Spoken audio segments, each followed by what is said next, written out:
नमस्कार दोस्तों, स्वागत है आपका वी पॉलिटिकल चैनल में। और आज का हमारा टॉपिक है द्वितीय विश्व युद्ध के मुख्य कारकों की चर्चा कीजिए। अर्थात जो सेकेंड वर्ल्ड वॉर हुआ उसके मुख्य कारण क्या थे उसकी चर्चा करनी है। मोस्ट रिपीटेड क्वेश्चंस हैं लेटेस्ट पैटर्न के साथ। ये इस वीडियो का पार्ट 1 है।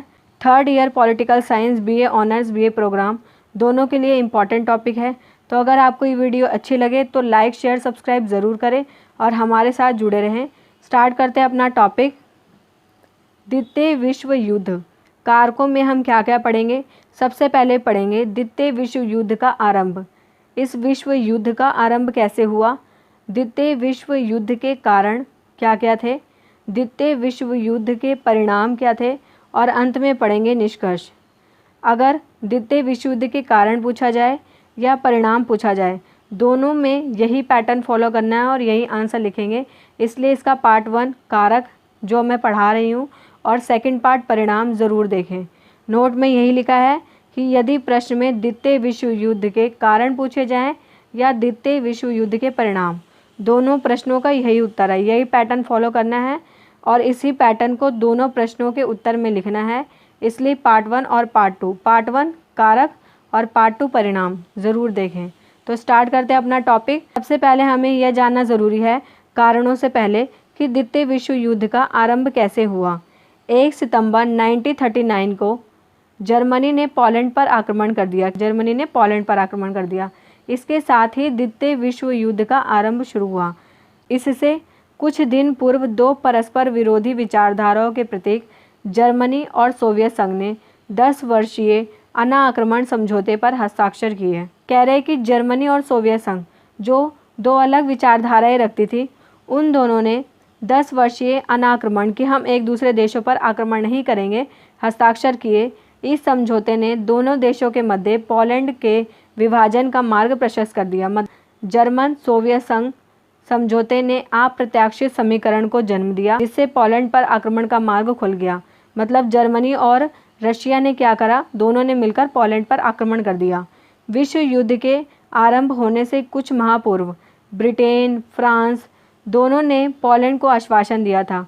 ब्रिटेन और फ्रांस ने पोलैंड को पहले ही आश्वासन दिया था कि यदि पोलैंड पर आक्रमण हुआ और यदि पोलैंड ने अपनी रक्षा करने का निर्णय किया तो वह दोनों देश रक्षा के लिए हर संभव सहायता देंगे। कौन सहायता देंगे? ब्रिटेन और फ्रांस पोलैंड को सहायता देंगे। अतः जब युद्ध को टालने में पोलैंड की सुरक्षा के समस्त उपाय विफल हो गए, जब पोलैंड जो है सुरक्षा नहीं कर पा रहा था अपनी, तथा जर्मनी ने 1 सितंबर को युद्ध की घोषणा किए बिना पोलैंड पर आक्रमण कर दिया, तब अपनी वचनबद्धता के अनुसार फ्रांस और ब्रिटेन ने 3 सितंबर 1939 को जर्मनी के विरुद्ध युद्ध की औपचारिक घोषणा कर दी। द्वितीय विश्व युद्ध के दो विरोधी गुटों में प्रमुख भूमिका निभाने वाले देश मित्र देश कौन से थे? ब्रिटेन, फ्रांस, अमेरिका, सोवियत संघ तथा भारत सहित ब्रिटिश साम्राज्य के अनेक देश, यह सब मित्र देश थे।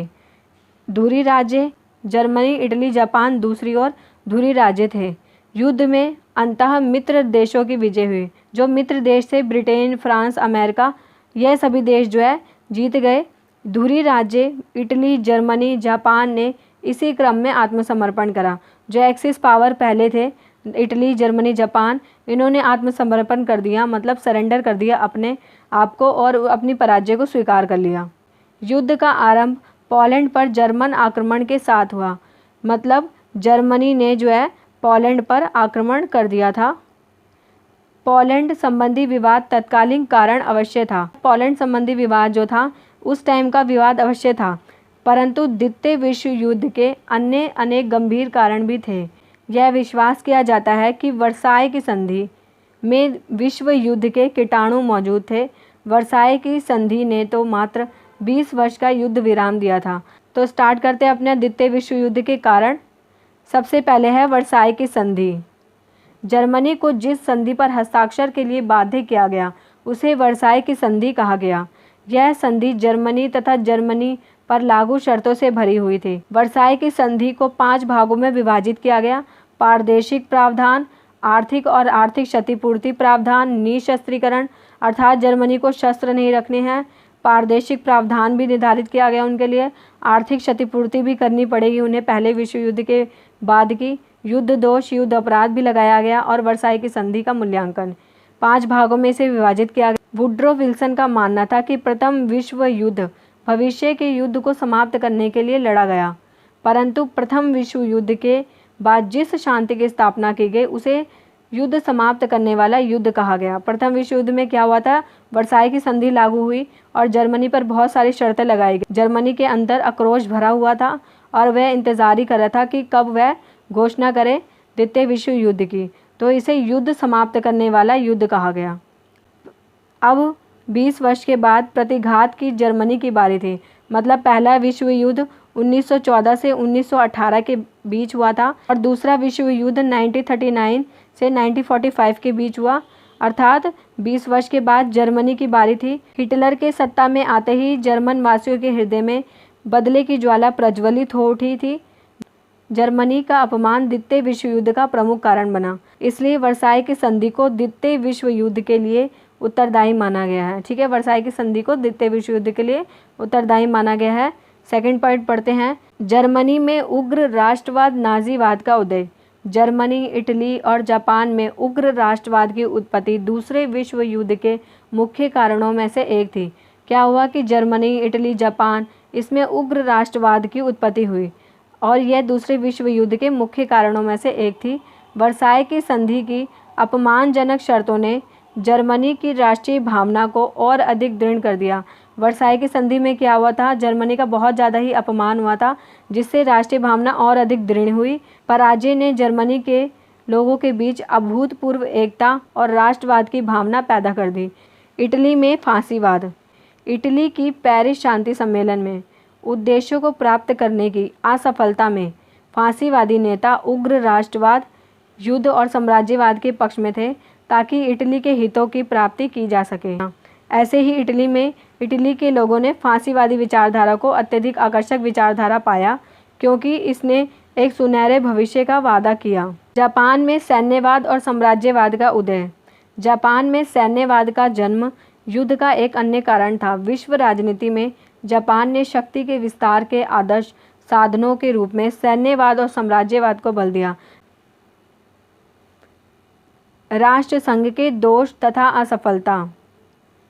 पहले विश्व युद्ध के बाद एक अंतर्राष्ट्रीय संगठन राष्ट्र संघ का निर्माण किया गया ताकि अंतर्राष्ट्रीय शांति स्थापित की जा सके।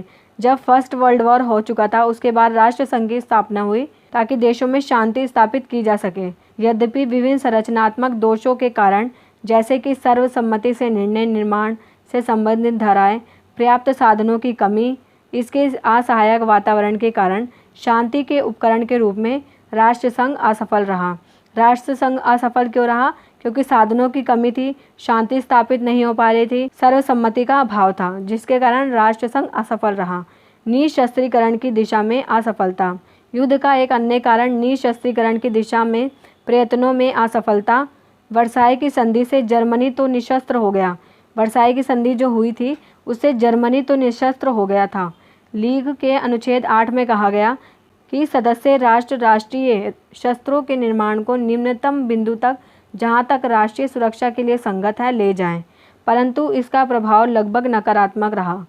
सदस्यों को लीग के सामूहिक सुरक्षा व्यवस्था में बहुत कम विश्वास था, इसलिए अपनी सुरक्षात्मक आवश्यकताओं के लिए उन्होंने शस्त्रों के निर्माण के कार्य को जारी रखा।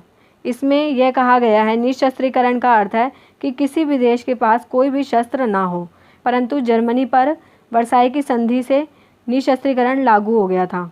ठीक है, परंतु अन्य देशों ने इसको नहीं माना और अपनी राष्ट्रीय सुरक्षा के लिए जो है शस्त्रों को बनाते रहे, जिसके कारण द्वितीय विश्व युद्ध आरंभ हो गया। गुप्त संधियों की व्यवस्था। पहले विश्व युद्ध की गुप्त संधियों की व्यवस्था या सुरक्षा संधियां दूसरे विश्व युद्ध का मुख्य कारण बने। जो पहले विश्व युद्ध में गुप्त संधियां हुई थी और सुरक्षा संधियां हुई थी, वह द्वितीय विश्व युद्ध का कारण बनी। जर्मनी, इटली, जापान ने आपस में सुरक्षा समझौते किए। ये इस तरह के समझौतों के कारण राष्ट्रों के बीच अविश्वास और असुरक्षा की भावना को बल मिला। जब ऐसे समझौते होते हैं तो राष्ट्र में अविश्वास फैलता है और असुरक्षा की भावना पनपती है। 1937 तक सारा विश्व दो परस्पर संधियों की व्यवस्थाओं में बट गया था। जब 1937 आया तो दो परस्पर संधियों में पूरा विश्व बट चुका था, एक तरफ मित्र देश और एक तरफ धुरी देश। ठीक है। आर्थिक मंदी, एक अन्य तत्व जो अप्रत्यक्ष रूप से दूसरे विश्व युद्ध का कारण बना, वह था 1930 के दशक की आर्थिक मंदी, जो लगभग एक दशक तक चली। ठीक है। आर्थिक मंदी भी द्वितीय विश्व युद्ध का प्रमुख कारण था। 1919 से 1937 के समय के बीच में होने वाले बहुत सारे जो हस्तक्षेप आक्रमणों के पीछे आर्थिक उद्देश्य महत्वपूर्ण रहे, क्योंकि 1930 में आर्थिक मंदी आई थी। राष्ट्र चाहते थे कि हम दूसरे देशों की आर्थिक संपत्ति को हड़प लें। अतः यह सभी कारण 1939 में शुरू होने वाले दूसरे विश्व युद्ध के लिए उत्तरदायी थे। इसके पश्चात 6 वर्ष लंबा 1939 से 1945 तक 6 वर्ष लंबा अधिक रक्तपाती विध्वंसक युद्ध शुरू हो गया था। इसने युद्ध से पूर्व की अंतर्राष्ट्रीय व्यवस्था को समाप्त कर दिया। ठीक है। इससे क्या हुआ है, जो अंतर्राष्ट्रीय व्यवस्था थी वह पूर्ण रूप से समाप्त हो गई। ये वीडियो हमारी यही समाप्त होती है। इसका पार्ट 2 द्वितीय विश्व युद्ध के परिणाम ज़रूर देखें, तभी ये आंसर पूरा होगा। और अगर आपको ये वीडियो अच्छी लगी हो तो लाइक शेयर सब्सक्राइब ज़रूर करें, हमारे साथ जुड़े रहें। Thank you for watching my video.